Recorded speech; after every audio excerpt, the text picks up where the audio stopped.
Hello all. हमने अपने channel पर आज एक न्यू सीरीज स्टार्ट की है जो कि वायरलेस टेक्नोलॉजी पर है। और इस सीरीज का जो पर्पस है, जो प्राइमरी ऑब्जेक्टिव है हमारा, वो ये है कि हम यहाँ पर वाईफाई के स्टैंडर्ड्स, जितने भी मेजर स्टैंडर्ड्स हैं, उन सबको कवर अप करें और एक बेसिक से स्टार्ट कर कर एक इंटरमीडिएट और एडवांस लेवल तक के जितने भी कंपोनेंट्स हैं, उन सबको एक बार हम गो थ्रू करेंगे इस पूरे सीरीज में। और इनके इन्स एंड आउट्स के बारे में मैं आपको बताऊंगा। और ये एक कंप्लीट सॉल्यूशन तो नहीं होगा, मेरा मतलब है कि कॉम्प्रिहेंसिव गाइड नहीं है। बजाय इसके मैं इसे एक रोड मैप बोलूँगा जिसको यूज़ कर कर आप इन सारी चीज़ों को और रिफाइन कर सकते हैं।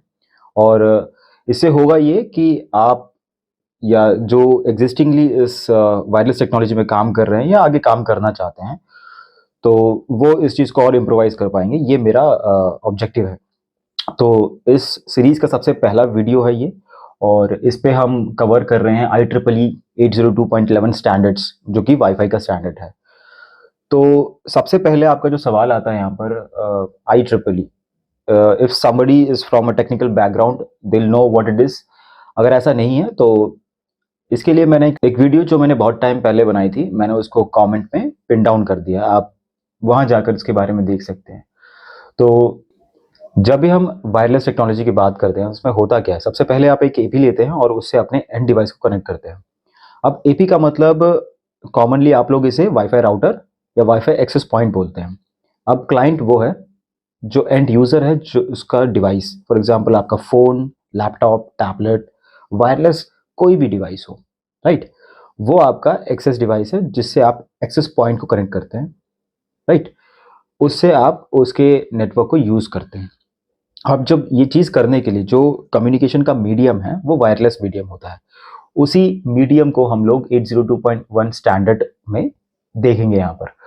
तो मोस्ट प्रोबेबली कोई भी एंड यूजर है, यानी कि एक लेमैन है, उसको इन सब चीज़ों के बारे में पता नहीं होता, ठीक है।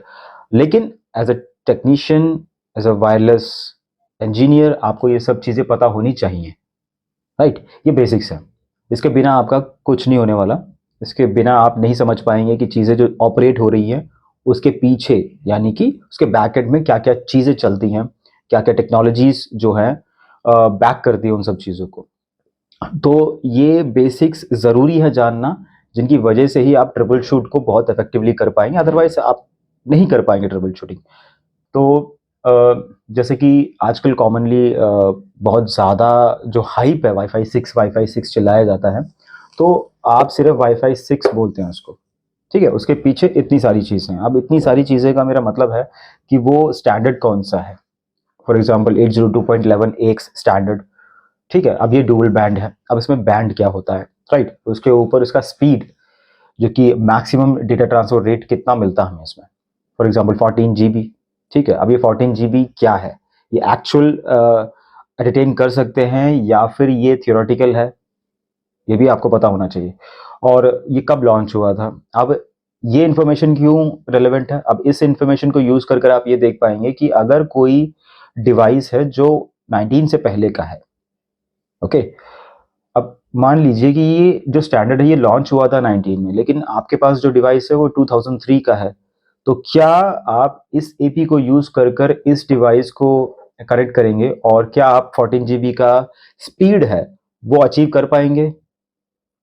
तो इन सब चीज़ों को आपको ट्रबल शूट करने के लिए इन सब स्टैंडर्ड्स का और इन सब इंफॉर्मेशन का पता होना बहुत ज़रूरी है, जो कि मैं देखता हूँ कि लोगों में लैक करते हैं। मतलब एटलीस्ट एक L1 से L2 इस लेवल पे इसका बहुत बड़ा मैं बोलूँगा कि अनइन्फॉर्म्ड है, जो कि सही नहीं है।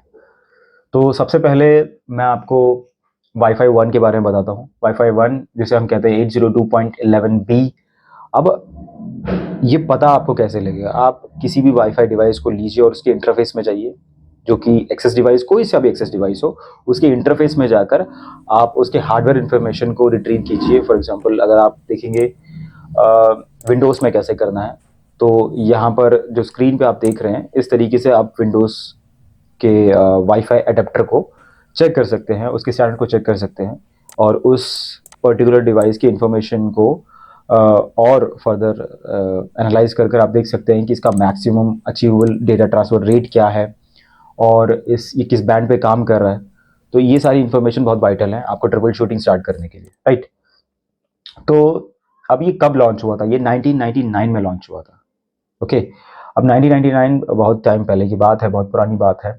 तो इसीलिए यहाँ पर 11 मेगाबाइट्स का जो है डेटा ट्रांसफर रेट मिलता था आपको, और ये 2.4 गीगाहर्ट्ज पर मिलता था। अब आप में से बहुत लोगों को पता होगा कि ये हम बैंड के बारे में बात कर रहे हैं, वायरलेस बैंड्स के बारे में, और इसको और भी इलेबोरेट करूंगा मैं आने वाली वीडियोस में। तो इन शॉर्ट मैं आपको बता दूं कि इसे हम कहते हैं आईएसएम बैंड, इंडस्ट्रियल, साइंटिफिक और मेडिकल। इन चीज़ों के लिए हम लोग 2.4 और 5 गीगाहर्ट्ज यूज़ करते हैं, और इसके लिए किसी को भी लाइसेंस लेने की ज़रूरत नहीं पड़ती है, ये फ्री है होता है, राइट। अब इस बैंड के अंदर जितने भी डिवाइस बनते हैं वो फ्री ऑफ कॉस्ट कम्युनिकेट कर सकते हैं। फॉर एग्जांपल, आज अगर मैं रेडियो डिवाइसेस को यूज़ कर असेंबल कर कर ऐसा कोई डिवाइस बनाऊं जो कि रेडियो सिग्नल्स के थ्रू या माइक्रोवेव्स के थ्रू कम्युनिकेट कर सकता है दूसरे एंड पर, तो मुझे वो चीज़ लगाने के लिए या यूज़ करने के लिए किसी भी अथॉरिटी को पे करने की ज़रूरत नहीं है। ओके, इसको हम और तरीके से समझेंगे आगे। तो आपको समझना ये है कि ये 2.4 गीगाहर्ट्ज जो है काफ़ी ज़्यादा प्रॉन है किसका? इंटरफेरेंस का। रीज़न क्या है कि जितने भी पुराने डिवाइस है जिसको भी आप वायरलेस चीज़ देख रहे हैं, वो 90% टाइम्स पर 2.4 के रेडियो पर ही चल रहा होगा, 2.4 के बैंड पर चल रहा होगा। अब इससे होता क्या है? अब इससे होगा क्या? फॉर एग्जाम्पल, मैं यहाँ पर खड़े होकर बात कर रहा हूँ आपसे, राइट। लेकिन क्या हो कि यहाँ पर 4-5 लोग और सेम टाइम पर बोलना शुरू कर दें, क्लैरिटी नहीं मिल पाएगी आपको, राइट। तो होता यही है, नॉइस, जिसे आप इंटरफेरेंस को टेक्निकल लैंग्वेज में नॉइस कहा जाता है। अब नॉइस जितना ज़्यादा होगा, आपको मतलब डेटा की इंटेग्रिटी कम होती चली जाएगी। यहाँ पॉइंट ए से पॉइंट बी में डेटा ट्रांसफर करना है और बीच में बहुत ज़्यादा नॉइस हो, तो होगा क्या? जब मेरा एनकोडेड डेटा यहाँ पर आकर डिकोड होगा आपके पास, मतलब एपी से आपके एक्सेस डिवाइस पे, तो एक्सेसिव नॉइस की वजह से जब डेटा इंटरप्रीट होगा तो गलत इंटरप्रीट होगा, जिससे आपका डेटा की इंटेग्रिटी लॉस होती है। ठीक है, इसको और रिफाइन करेंगे। तो कहने का मतलब ये था कि 2.4 बैंड पे चलता था, बैकवर्ड कंपैटिबिलिटी नहीं थी, क्योंकि अब इससे पीछे कुछ था ही नहीं, तो बैकवर्ड कंपैटिबिलिटी का कोई सवाल ही पैदा नहीं होता, राइट। तो अब जो एपी बनते थे उस टाइम पे, जो मार्केट में नया एपी आता था वो 802.11b के साथ आता था, और जो भी एक्सेस डिवाइस था जो कि वायरलेस केपेबल था वो भी 802.11b के साथ आता था। तो कोई भी इशू नहीं था कम्युनिकेशन में, राइट। सीधा आपने वाईफाई ऑन करा और इसके साथ कनेक्ट कर लिया, डन, फिक्स, कोई इशू नहीं है आपको, आपका वाईफाई चल रहा है। लेकिन अब सबसे बड़ी परेशानी क्या है इसमें? सबसे बड़ी परेशानी है रेंज। अब आप 2.4 गीगाहर्ट्ज का रेंज को यूज़ कर रहे हैं, बैंड को यूज़ कर रहे हैं, तो ऑब्वियसली आप बोलेंगे, जिनको पता होगा वो बोलेंगे कि यार नहीं, इसमें आपको रेंज ज़्यादा मिलता है। रेंज ज़्यादा मिलने के साथ आपको प्रॉब्लम क्या है? 11 एमबीपीएस। उस टाइम के हिसाब से ये बहुत ज़्यादा डेटा ट्रांसफर रेट था, लेकिन क्या ये अचीवेबल था? नहीं था। ओके, ये बहुत कम था, 5-6 एमबीपीएस की हम बात कर रहे हैं, और ये इतना ज़्यादा नहीं था, इतना ज़्यादा नहीं था। अगर आप इंटरनल डेटा ट्रांसफर भी करें, इंटरनली आपके लैन के अंदर भी डेटा ट्रांसफर करें, तो भी वो 11 एमबीपीएस रीच नहीं करता था। ठीक है, अब इसके ड्रॉबैक को ओवरकम करने के लिए क्या करना पड़ा? अब इसको रिफाइन करा, रिफाइन करने के बाद इसको नाम दिया 802.11a। अब इसमें क्या क्या चेंजेस थे? ये सेम ईयर ही लॉन्च हुआ था, कुछ महीनों के डिफरेंस के बाद। अब इसको कर दिया 5 गीगाहर्ट्ज के बैंड पर। ठीक है, अब इससे हुआ क्या? आपकी रेंज तो कम हुई, लेकिन आपको स्पीड मिला यहाँ पर। अब ये कैसे हुआ, यानी कि स्पीड कैसे बढ़ा, उसके लिए हम जब आईएसएम बैंड के बारे में पढ़ेंगे और ये 2.4 और 5 गीगाहर्ट्ज को एक्सटेंसिवली कवर करेंगे, तो तब आपको पता चलेगा कि बैंड चेंज करने से आपका स्पीड कैसे बढ़ता है। ठीक है, राइट। उसके बाद इसमें क्या था? इसमें बैकवर्ड कंपैटिबिलिटी नहीं थी, राइट। अगर कोई डिवाइस है जो आपका ए के साथ आया है, तो आपको प्रिसाइसली देखना पड़ता था कि मेरा एपी ए है, तो मैं अपना डिवाइस भी ए के साथ खरीदूं, अदरवाइज अगर मैं बी लूं तो वो कनेक्ट नहीं होगा इसके साथ। अब इस प्रॉब्लम को काफ़ी हद तक एक्सपीरियंस करने के बाद 2003 में लॉन्च करेगा इसका एडवांस वर्जन जो था 802.11G। अब जी था बैकवर्ड कंपैटिबल। अब बैकवर्ड कंपैटिबल काम कैसे करता है, इससे पहले हम देख लेते हैं कि इसका रेडियो, राइट, इसका बैंड 2.4 पर लाया गया 802.11G, जिसे हम वाईफाई 3 कहते थे। अब इससे होगा क्या, इससे होगा ये, भले ही मुझे ये बोला जाता है कि वाईफाई जी 54 Mbps थ्रूपुट जो है आपको डिलीवर करेगा, लेकिन इस केस में ऐसा नहीं होगा। इस केस में इसलिए नहीं होगा क्योंकि इस एपी में मल्टीपल रेडियोस होते हैं, ऑलराइट। तो जब आप एक एक्सेस पॉइंट खरीदते हैं या वाईफाई राउटर खरीदते हैं, इसका मतलब ये नहीं है कि अगर उसमें लिखा हुआ है कि फॉर एग्जांपल किसी में लिखा हुआ है 600 Mbps, तो हर किसी डिवाइस को 600 Mbps नहीं मिल सकता।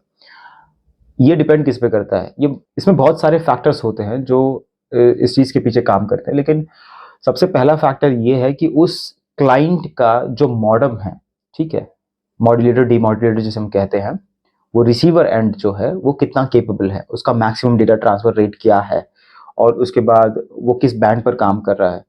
ये सारी चीज़ें आपको कंसिडर करनी पड़ेंगी, तभी आपको पता चलेगा कि क्या मैं एग्जैक्ट वो डेटा ट्रांसफर रेट अचीव कर सकता हूँ जो कि बॉक्स पर मेंशन है, या फिर वो जस्ट एक मार्केटिंग गिमिक्स है। आपको कुछ भी बोला जा रहा है ना कि ठीक है 5G आ गया तो आपको क्या मिलेगा, आपको मतलब बम बम इतना ज़्यादा मतलब डेटा ट्रांसफर रेट मिलेगा, लेकिन क्या ऐसा होता है? नहीं होता। ठीक है, इसके पीछे फैक्टर्स क्या है, उन सबको आपको कंसिडर करना पड़ेगा। आप ये भी नहीं कह सकते कि ये गलत है, आप ये भी नहीं कह सकते ये सही है। ठीक है, अब ऐसी किसी चीज़ पे भरोसा नहीं कर सकते। राइट, ये 2003 में आया था हमारे पास, और इसके बाद इसका मेजर अपडेट जो आया वो 2009 में आया था। ठीक है, अब यहाँ पर आप देखेंगे मैंने डुअल लिखा हुआ है। डुअल का मतलब क्या है? 2.4 गीगाहर्ट्ज प्लस 5 गीगाहर्ट्ज। अब ये अभी के लिए थोड़ा कंफ्यूजिंग रहेगा आपको, जब हम वायरलेस डिवाइसेस के बारे में जब कवर करेंगे तब आपको पता चलेगा कि ये डुअल बैंड एक्चुअल में काम कैसे करता है। डुअल बैंड के अंदर मल्टीपल रेडियोस होते हैं जो कि पर्टिकुलर टेक्नोलॉजी के लिए असाइन होते हैं, और जब हम बात करते हैं एन की, जो कि 2009 में लॉन्च हुआ था, इसका स्पीड 600 मेगाबाइट्स जो है बोला गया था हमें कि ये अचीवेबल है, और कई हद तक ये अचीवेबल भी है। और एन एडवांस होने के साथ साथ बैकवर्ड कंपैटिबल भी था, तो आप एन अगर आपके पास कोई एक्सेस पॉइंट है तो आप उससे जी, ए और बी सारे डिवाइस कनेक्ट कर सकते थे। उसका जो एग्जैक्ट रीज़न है आपको तभी पता चलेगा जब हम अपना वायरलेस डिवाइस को कवर करेंगे कि किस तरीके से एक एपी के अंदर डुअल बैंड होता है, और डुअल बैंड के अंदर मल्टीपल रेडियोस होते हैं, और मल्टीपल रेडियोस अलग अलग टेक्नोलॉजी के साथ कंबाइंड होते हैं, इन द सेंस कि असाइन होते हैं, और उससे वो अपने क्लाइंट को, इंडिविजुअल क्लाइंट कनेक्ट करते हैं, जिससे आपका ओवरऑल परफॉर्मेंस, स्पीड और कवरेज ये सब कुछ बढ़ता है। राइट, तो सबसे ज़्यादा जो सक्सेसफुल मॉडल रहा, मतलब यानी कि मेरे लिमिटेड नॉलेज से जो मुझे लगता है कि ऐसा हुआ, वो एन है। क्योंकि आज भी अच्छे खासे चांसेस हैं कि आपको अगर कोई बहुत पुराना डिवाइस आप यूज़ करते हैं अपने घरों में, तो आपको एन मिल जाए यहाँ पर। कोई इसमें आपको चौंकने की बात है, आपको सरप्राइज़ होने की ज़रूरत नहीं है, क्योंकि ये काफ़ी रिलायबल और रोबस्ट डिवाइस है जो अभी भी चल रहे हैं। उसके बाद इसका जो मेजर अपडेट आया वो 2013 में आया, जिसमें बोला गया कि आप 6.9 ऑलमोस्ट 7 जीबीपीएस का जो है ट्रांसफर रेट अचीव कर सकते हैं। आप यहाँ देख रहे हो सीधा, मतलब यहाँ 600 एमबीपीएस से जंप सीधा 7 जीबीपीएस पे।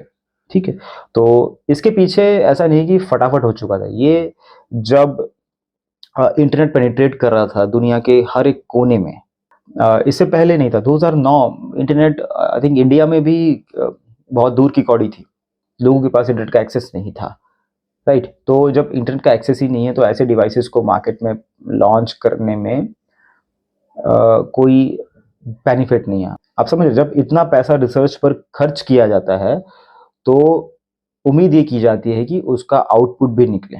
ठीक है, अब 2013 में इसे लॉन्च करने के बाद आप समझ सकते हैं कि जब इस प्रोडक्ट को मार्केट में उतारा गया होगा तो इसका जो रीच है वो काफ़ी ज़्यादा हुआ होगा, क्योंकि रिक्वायरमेंट थी, तो डिमांड है तो सप्लाई करा गया, और उसके बाद इसीलिए पैसा भी लगाया गया। कोई भी रिसर्च पे पैसा नहीं लगाता जब अगर पता चले कि उसके पीछे कोई आउटपुट ना हो।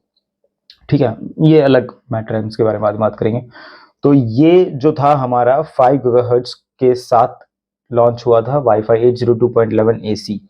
अब आप अगर आप मेरी बात थोड़ी बहुत भी समझ पा रहे हैं तो सबसे पहला सवाल अब आपका ये आएगा कि अगर ये 5 गीगाहर्ट्ज़ पर ये एसी काम करता है तो हमारे पास कुछ एक्सेस पॉइंट्स हैं जो एसी इनेबल्ड एक्सेस पॉइंट हैं और उनमें मैं एन, जी और इन सबको कनेक्ट कर सकता हूँ और कर पा रहा हूँ, तो ये कैसे पॉसिबल है? इसका भी जवाब आपको मिलेगा जब जब हम अपने वायरलेस डिवाइस को कवर अप करेंगे, क्योंकि होता क्या है कि एसी का जो टेक्नोलॉजी है उसके लिए एक अलग रेडियो को असाइन कर दिया जाता है और उसके बाद अलग रेडियो होते हैं जो कि ये सारे बैकवर्ड टेक्नोलॉजी के साथ कम्युनिकेट करते हैं। अब आपको समझने वाली बात यह है कि आपको एक बॉक्स दिया जा रहा है जिसके अंदर मल्टीपल रेडियोस हैं। अब उस डिवाइस को मार्केट करने के लिए आप बोल सकते हैं कि ये वाईफाई एसी अनेबल्ड डिवाइस है, लेकिन होगा क्या कि आपके पास अगर पुराने डिवाइस है, फॉर एग्जांपल मान लीजिए 2011 में आपने कोई फ़ोन लिया था, क्या उसमें एसी होगा? बहुत कम चांसेस ऐसा हो, जब तक कि अगर आपने बाहर से इंपोर्ट ना कराया हो। खासकर अगर इंडिया की बात करें तो इसके बाद ही ये इंडियन मार्केट में पेनिट्रेट करे होंगे ये सारे डिवाइसेस।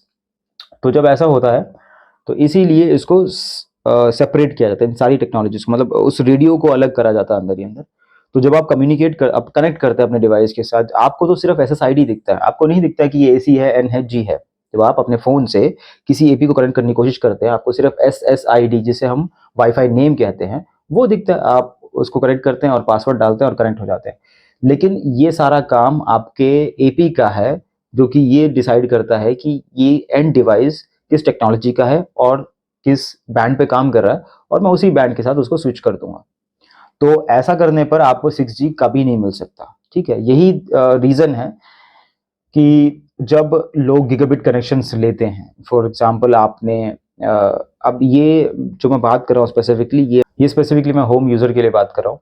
जब आप लेते हैं कोई अच्छा खासा कनेक्शन, अच्छा खासा मेरा मतलब है कि आप 50 एमबीपीएस का अगर प्लान ले रहे हैं, 100 एमबीपीएस का प्लान ले रहे हैं और उसको आप टर्मिनेट करा रहे हैं एक एन अनेबल्ड एक्सेस पॉइंट के साथ, तो आपको क्या लगता है कि आपको ओवरऑल जो आपकी परफॉर्मेंस है वो क्या हर एक डिवाइस को आपको 50 एमबीपीएस मिलेगा यहाँ पर? नहीं मिलेगा। उसके मल्टीपल फैक्टर्स हैं। पहला कि आपका जो क्लाइंट है वो किस बैंड पर काम कर रहा है और किस रेडियो के साथ काम कर रहा है, इंटरफेरेंस कितना है आपके लोकल लैन में, और उसके बाद क्या आपका जो राउटर है उसका सीपीयू पावर इतना ज़्यादा है, मतलब कहने का मतलब ये है कि उसका सीपीयू इतना कैपेबल है इतना लोड को हैंडल करने के लिए, ठीक है? आपको कंप्यूटेशनल पावर भी चाहिए होती है इन सब ऑपरेशंस को परफॉर्म करने के लिए। तो जब आप एक एसी एक्सेस पॉइंट लेकर आते हैं और उसके बाद आप उसमें टर्मिनेट करते हैं 50 एमबीपीएस का प्लान, तो इसमें मैं कह सकता हूँ कि आप जो चाहते हैं, मतलब इन द सेंस कि जो आप एक्सपेक्ट करते हैं वो आपको मिलेगा। रीज़न क्या है कि इसमें टेक्नोलॉजी बढ़ने के साथ-साथ इसके सीपीयू पावर को भी इम्प्रोवाइज़ करा गया है। उसके बाद डुअल बैंड की तो हम बात कर रहे हैं, अब रेडियो भी डुअल रेडियो, ट्राई रेडियो अ, और भी बहुत सारी टेक्नोलॉजीज़ हैं जो advance technologies like memo technology, multi input, multi output, okay? और बैंड स्टीयरिंग, ये सारी टेक्नोलॉजीज़ हैं जो कि आपके ओवरऑल एक्सपीरियंस को एनहांस करती हैं, जिससे आपको लगता है कि आपका डिवाइस जो है बहुत इफेक्टिवली काम कर रहा है। और इसके बाद जो सबसे लेटेस्ट है, वो है हमारा वाईफ़ाई 6, जिसे हम कहते हैं 802.11 एएक्स, जो डुअल बैंड है और 14 जीबीपीएस को सपोर्ट करता है। ये बहुत रिसेंटली 2019 में लॉन्च हुआ था और I am very proud to say that जब ये चीज़ पहली बार लॉन्च हुई थी इंडिया में, और एक ब्रांड, पर्टिकुलर ब्रांड का मैं नाम नहीं ले सकता, तो उस ब्रांड का जो सबसे पहला इंडिया में रोल आउट हुआ था और उसका फर्स्ट प्रोजेक्ट मैंने एग्जीक्यूट किया था 19 में, और वाईफाई 6 के साथ। ये बेसिक्स हैं। अब इसकी ज़रूरत क्यों पड़ती है आपको? जब आप इनके बारे में और स्टडी करेंगे, स्टडी करने का मतलब है कि आप इसको समझने की कोशिश करेंगे, तो आपको आगे ये चीज़ें टकराएँगी आपको। जब ये चीज़ें एनकाउंटर होंगी आपको, तब आप इनको इफ़ेक्टिवली समझ पाएँगे। इसको समराइज़ करने के लिए मैं एक ही चीज़ कह सकता हूँ कि आपने स्टीव जॉब्स का एक बहुत ही फ़ेमस कोट सुना होगा आपने, कनेक्टिंग द डॉट्स। तो ये कनेक्टिंग द डॉट्स ही है। ये डॉट आपको आगे कनेक्ट होगा। तो ये सिर्फ़ एक ओवरव्यू था। ये किसी भी एंगल से कोई कंप्लीट या कॉम्प्रिहेंसिव एक्सप्लेनेशन नहीं था इसका, मैं अभी भी आपको बताऊँ तो चीज़ें और भी इम्प्रूव हो रही हैं। कहने का मतलब ये है कि which is relevant today will not be relevant tomorrow, तो आप स्टैटिक इन्फॉर्मेशन पे रिलाई नहीं कर सकते। चीज़ें इम्प्रोवाइज़ हो रही हैं डे बाय डे। तो ये तो सिर्फ आपको एक ग्लिम्स दिया मैंने। इसके लिए बहुत सारे रेफरेंस डॉक्यूमेंटेशंस जो हैं मैंने डिस्क्रिप्शन में पिन डाउन करा है। इसमें सब कुछ है, वीडियोस, बुक्स और आर्टिकल्स। आप हर जगह से जाकर इस चीज़ को पढ़ सकते हैं, सीख सकते हैं। तो नेक्स्ट इस सीरीज़ का जो वीडियो होगा उसमें हम इसके बारे में और आगे देखेंगे। Till then take care and good bye.